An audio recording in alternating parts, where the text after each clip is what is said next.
శృण्वन्तु ऋषयः शीघ्रं सङ्कल्पसाधनं सकृदुच्चारमात्रेण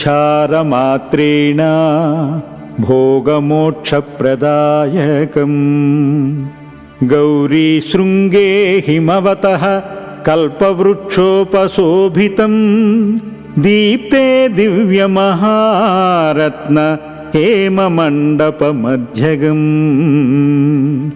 रत्नसिंहासनासीनं प्रसन्नं परमेश्वरं मन्दस्मितमुखाम्भोजं शङ्करं प्राह पार्वती।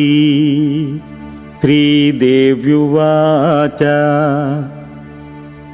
देवदेव महादेव लोकशङ्कर शङ्कर मन्त्रजालानि